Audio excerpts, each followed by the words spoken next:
Is AI going to render everyone unemployed? That's what we're talking about today on Black Ram TV's podcast, Gaining Ground. My name is Daniela Sigia, and I'm Chief Strategist and Creative Director of Black Ram Media Group, Inc. Thank you for joining us today. AI, I love AI. Oh my God, I'm addicted to ChatGPT. But that's not the only AI platform I use. At this point, I'm belong to several, and I use them in different capacities. It makes me work faster, smarter. I get more deliverables out. I'm able to offer more variety to my clients. It's been fantastic, but it can't replace me. And today we're going to tell you what my experience has been working with AI. And I'm not someone who just dabbles in AI. I've been very well trained on AI. So we're going to talk about the limitations I see in it, which actually protect humans, at least for now. As it gets more sophisticated, this conversation might change. But for now, I feel like there's a lot of paranoia that's typical whenever we have an advancement in technology. And I liken it to photography. When photography used to be on film and then it transitioned to digital, there were many photographers that were absolutely opposed to it, saying that it was going to ruin artistry, it was going to destroy the sector, there wouldn't be professional photographers anymore. And, that didn't happen. Professional photographers moved on to digital. Their artistry expanded. They were able to do a lot more on digital than they were on film. So people's creativity in photography actually exploded. Now, Black Ram Media has a photography leg. We do a lot of corporate and event photography. And early on in the days of digital, especially when phones ended up on cameras, we saw a slight dip in business for a little while because people were saying, well, I don't need you at our wedding or at our event because my cousin is really good with her phone and whatever. And then inevitably, some of the pictures were great, but as opposed to when you had a professional photographer that was trained on the concept of photography, their photography was a lot different and better than what you would get when you depended on all your family and friends to do it for you, even the really creative ones. You'd be lucky to get 1 or 2 shots you love as opposed to 50 or 60 from a professionally trained photographer. So that little dip that we felt did not last long. And eventually people came back to our photography because it was consistent. They were going to get what they needed. We know how to shoot for publications. So for example, we're often hired to go to annual general meetings or to do photography for the books that are released at annual general meetings. And that's very specific, that's a specific talent. Doing photography for politics.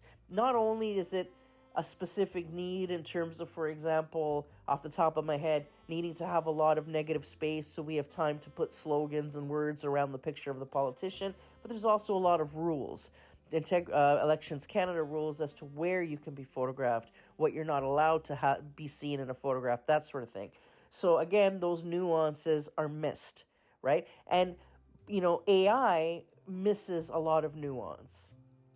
So often I will prompt it to help me write copy because I've been able to scale my business for copywriting substantially because now I'm able to output a lot quicker. But I can't just copy and paste what AI gives me because, again, the nuance is missing. My teacher calls it the icing on the cake. AI gives you a basic cake, but unless you put icing and decorations and whatever, not good enough to serve at a wedding, right? So when you're talking about professional deliverables, if I copy and paste what AI gives me, it's not going to be as good as if when I go in and add the human element to whatever AI gave me. So what AI is giving me really is a head start. That's all it is. So, normally you have ideas in your head about what you want to say in an article or whatever, but you just don't quite know how to start it or which order to put it in or whatever. You pump the factoids into AI and it will spit back at you a really nice start, a really nice flow and layout. And then you go in and you make it perfect. But without you, it won't be perfect. My teacher explained AI as a knife. He said, if you have a knife on the table, if nobody touches it, it's pretty useless. Now, if an artist touches it, wow, right? You're going to get a beautiful sculpture. If a chef touches it, you're going to get a beautiful meal. If a murderer touches it, yikes. And thankfully, there's a lot of a conscience being plugged into AI. So if you ask it, tell me how to make a dirty bomb, it's going to say no. It'll tell you flat out, no, that's not why I'm here. Now, I have found some stuff that, one thing in particular that was a little bit concerning. You know how woke culture will sometimes take scientific fact and throw it out the window because whatever they think the new narrative is sounds nicer than what science is actually saying? Well, AI, I've learned, if you prompt it, even if you prompt it to get the scientific fact, it will respond in wokeism. Now, that I found concerning because the woke that it was giving me was factually incorrect, but AI was acting as though it was an absolute fact, when really what it was pushing was woke narrative. So my concern, woke narrative, by the way, that's factually incorrect, okay? So for me, what was concerning is that, someone's programming a conscience into AI. And the conscience could be in this case specifically bandwagonish and not necessarily based in truth or what is right. So that concerns me, so I'm not going to give it a blanket thumbs up. There's some elements of it that, make me raise an eyebrow. But in terms of the functionality and productivity and the fact that I'm able to scale my business the way I have, that's fantastic for me. It used to be that it would take me all day to write a report or to, put out a funding proposal or whatever, all day to work out an RFP, that sort of thing. And now I can do that, in a day. I'd say it cuts my time down by 2/3. Doesn't matter what application I'm using. Hit 4, it will save me 2/3 of my time, which means now I'm able to take on 10 more clients and not even break a sweat. So that's pretty fantastic. So it can be incredibly useful. But again, let's go back to the nuance it's missing. And this is where, like photographers, like you cannot replace a photographer with a robot, right? Because that's the human eye, can't be mimicked by fake. So here's where the human experience can't be replaced by a robot. Right now, I'm creating a course. And it is a course for newbie politicians to be ready for a life in the public, to be ready for public political life. And the reason I created this course is because I get a lot of newbie politicians that have spent 10 years thinking about what their colors are going to be or what their slogan's going to be, but have done zero personal or professional development preparation that will even get them to the point of getting to run for office, right? So then there's a lot of things that will make you a successful politician that is not taught in poli-sci. Poli-sci is going to teach you abstract concepts about international relations and the function of government and, healthcare is provincial, not federal, whatever, that sort of thing. But it's not going to actually give you the personal and professional skills that will help you be successful enough to even make it to run in the first place. So I'm creating that course. So after spending days and days working out what the course outline was going to be and my curriculum and everything else, I thought as an afterthought, I should put this idea through AI because maybe it'll think of a course I forgot. So I truly gave it to AI, hoping AI would make it better. And what AI spit back at me was absolute shite. And I know how to prompt. So this isn't a prompting issue. This is the fact that when you tell AI something like getting someone ready for public life or political life, it automatically jumps to your standard poli-sci curriculum, which teaches you nothing about what you need to be a successful politician. So it was actually garbage what AI gave me. What AI allowed me to do quickly in regards to that program was take what I had decided I was going to teach, which is what people really need, and help me get the video done quicker, polish up the copy a little bit for the sales ad, that sort of thing. But in terms of the creation, the idea and the concept and the curriculum, useless. AI was useless because AI hasn't been in 13, 14 election campaigns, right? AI only knows that the top universities for political science teach this curriculum, which again, I will say is shite, because that's something you could learn on your own, as you go. But the stuff that you really need to be a politician, university does not prepare you for it. So it was garbage, which was very edifying to me because, again, my personal nuanced experience with countless public figures and countless professionals and 13, 14 election campaigns or election cycles we've been a part of in 3 different levels of government. At this point, I've seen a lot of politicos come through my door, and I know all their pain points, and they have similar pain points. AI doesn't know that. AI can't replace that.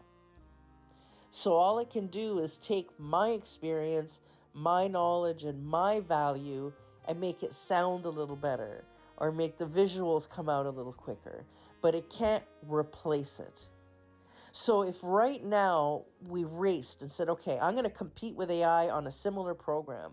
AI is going to put out a curriculum and an ad, and so am I. I can guarantee you I would outsell, at least for this political class, I would outsell AI on that class, because the aspiring politicians that are both our target market are going to see the curriculum AI suggested and say, I already learned that in poli-sci. What do I need that for? But then they're going to read mine and say, holy shit, I never even thought I needed to know this stuff, and I don't know this stuff. Oh my God, this is the class I need. So in that capacity, AI can't touch me. But what AI can help me do is deliver my knowledge and my experience in a manner quicker. That's what we're going to say. It will help me deliver what I have already conceptualized quicker. And maybe might be better at inserting keywords in my copy, let's say. But the initial foundation of what my offer is coming from inside me. So just like back in the day with photographers worrying that they would be, outsourced elsewhere or they would be replaced and become redundant, absolutely not. And then as technology becomes more proficient, now people need photographers more because they want more bling and more flash and more whatever that they don't know how to do on their iPhone. Not unless that's all they do day in and day out. So the same way we still need photographers today, even though everyone has a camera on their phone, you're still going to need a copywriter, you're still going to need the course developers, you're still going to need all that stuff because they're the ones that are give the inputs to AI that give it the functionality to do, right? But AI can't replace, like I said, the nuance of life experience. And that's where humans, so this isn't an either or, this is how do we work together to become more efficient and to deliver a better quality of item. So for example, my course that I'm developing, let's go back to that.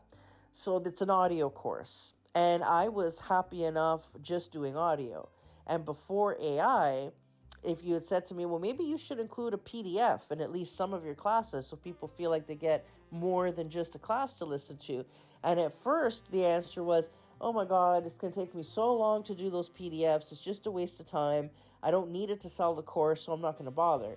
But now, because I have AI, it's so easy. It takes me 5 minutes to create a really good PDF that would be helpful to the person who's listened to my class. So now I can include that in my offer. It's a really nice value add, which takes very little extra energy for me to offer. So the AI just makes you faster, helps you offer more in a deliverable, let's say, or in a program that you're developing.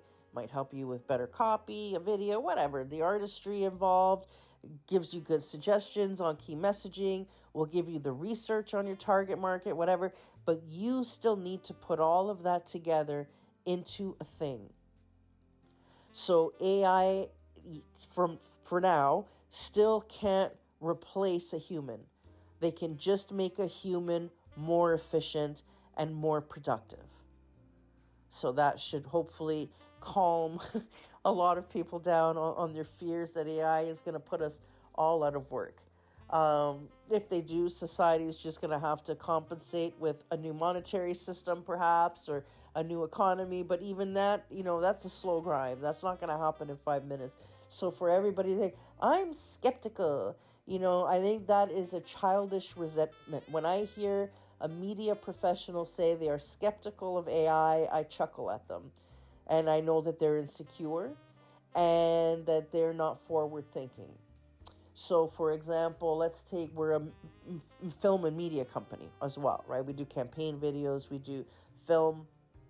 AI can't replace my director because it still needs to work on flow, the original concept of the film. Now, I can go into ChatGPT and say, write me a compelling storyline for this, and it'll help me get my storyline out faster. But the inputs that you have to ask AI still have to be there. So maybe how we make movies is different. So now we can get scripts out faster, we can produce storylines faster, we can write better grant proposals, right? That sort of thing. So you can pump a movie out quicker. But you still need someone to film the movie. You still need the actors in the movie. You still need the director. You still need a producer to put everything together. So again, won't replace it. It's just going to change it. Film directors or the film industry used different ways of filming and editing and cutting and marketing than they do now. Like 50 years ago, movies were made a little bit different than they are now. And in 50 years from now, it's going to be a little bit different too. But there's still movies, and there's still an industry, and there's still professionals in that industry. So that can't be replaced. So, and not everybody's going to want to watch digital invented things. But even then, maybe you go from, having to go to the tundra to be instead to film your thing. If you wanted to, now you could use AI to supplement things, save you money. So the film that you thought you couldn't make until you had $50 million in the pocket, now maybe you can make it for 20, right? So you can pump your movies out faster. So if you're a film producer, it's not that you won't be making movies anymore. You'll be making more movies because you'll be able to get through it quicker, right? So it makes you more productive, more deliverables. It doesn't replace you. It just helps you do what you already do bigger and better. That's all. So that's where I stand on AI. The woke part scared me. Like that part was like, who's programming the consciousness of AI? Who's giving it its conscience to say this is not integral, or the woke way of thinking is the right way of thinking, everybody else is wrong. Like that particular prompt, that answer, the output was very clear, and I found it incredibly disturbing. And then we tried to prompt it in different ways to see if it would answer in a way that wasn't woke, and it went the woke route every single time. That to me is concerning. That's where social programming comes in, and that sort of thing can, make me a little bit nervous because of the slippery slope thing that people start to say, well, if AI says that it's true, then that could become problematic too. But again, that's the lack of critical thought in the species. That's not AI that's done something wrong. It's like when I hear people say, well, kids are going to cheat in school. I hate to break it to you, but kids have been cheating forever. I was in school in the 70s and 80s. We were cheating then, and we didn't have technology, and we were still cheating. I remember writing the answers on tests on my leg under my kilt at school. Thank God for Catholic school that made us wear kilts back then. Girls weren't even allowed to wear pants, and it made for really easy cheating. So kids have always been cheating, even without technology. And the fact remains that even if they say, write me an essay on the history of German economics, there's a lot of nuance that's going to be missing. It's obviously not in the language. Like I spoke to a teacher the other night that said, I don't need an AI detector to know my students didn't write the thing because I know how they write, I know how they sound. So I know you didn't write that. I don't need an AI detector to know. So even, the cheating possibilities is limited. And so then if the kid, let's say it didn't take them 3 days to write the essay, they were able to write it in one afternoon because AI gave them the start. Your student still needs to go in to read the document in order to edit it enough to make it sound like them so that you won't figure it out. Well, now they've read the work, right? You wanted them to learn the subject. They read the essay that AI wrote enough to edit it. So now they know the thing you wanted them to know. Done. So you're mad that your kid was able to do it in an afternoon instead of 3 days? Well, now that you know that AI is here, you can give more responsibility to your kids so that they learn even more and produce even more. So now it's not just a 1,500-page essay. You want a video, you want slides, you want social media posts. You can ask them a million things now because they'll be able to do it for you. And that will expand their capacity. So again, even a lot of the concerns people have with AI, I feel like it's unfounded, and I read a really good post. I wish I remember the person who said it, but he said AI is not going to replace copywriters, but it will replace people who refuse to use AI in their copywriting. And that's because you'll only be able to, it's still going to take you 5 days. If someone with AI can do it in a half an hour, then the person's going to go with the person who's going to get it done in half an hour and not 5 days, right? Or where you're only going to be able to service 3 clients because you insist on doing it the old school way, and the person you're competing against is going to do it in, half the time, which means they can have, twice the clients you do. So that's how that's going to work. And now clients also know what AI is capable of, which means when they come to you and say, I want this and a brand kit and I want blah, blah, blah, and someone who doesn't use AI is going to feel like, oh my God, that's going to take me 5 days to do, which means I have to charge you $5,000, where I could say, well, I could do that in an afternoon. I'll do that for you for $1,000 and then sell that same package to 15 other people. And now I've made twice the amount of money that I was going to make if I just charged you really expensive amount for one thing. So AI is going to, anyone who doesn't use AI will become redundant, because the way they approach a project and what they end up delivering will be subpar to someone who uses AI as part of the thing, not in the entirety, because again, a lot's missed by AI, right? Or you just get the beginnings of a good thing, the skeleton of a good thing, but it's not completely filling out, all the nuance, all the special extra that makes something really resonate with somebody. Like, for example, in my political course, right? Because I know my clients' pain points, I am able to, impact them emotionally far better than AI's boring poli-sci curriculum, right? That doesn't address any pain points. So mine's going to hit a lot harder than AI's. So, but I still use it in other parts of developing that course. So it is like a chef's knife. AI is a chef's knife. So it's, a chef can still cook without a knife, but the stuff that he cooks when he uses a knife, it's more beautiful, it's safer, whatever, it's nicer, it tastes better, whatever. So if you're a chef that refuses to use tools in the kitchen, you may not be able to produce as beautiful a result as people that have the gadgets, right? And have the technology. So technology just makes whatever you're already doing better. And who doesn't want to be better? Those that are saying they're skeptical. They're skeptical because they're scared. They're skeptical because they're coming from a place of scarcity. So they're thinking, I'm going to be replaced. Anybody who has a scarcity mindset, you want to go back, I think I've done a podcast already on this. I know I teach it in my class. If you have a scarcity mindset, you're scared of any new thing. You're scared of competition. You're scared of other people doing stuff and taking over. And something like AI fits that bill. You're afraid you're going to be replaced. There's not going to be enough. That's a scarcity mentality, and it's one based in fear, but it is not rooted in fact. So don't worry, but become an early adopter if you don't want to be left behind. The same way that, photographers that refuse to move to digital soon enough stop becoming professional photographers, because the amount of money they had to charge to give people stuff on film, the length of time it took to do it, the end, result, maybe they ended up with 5 or 6 beautiful pictures as opposed to 50 or 60 delivered in half the time at half the price.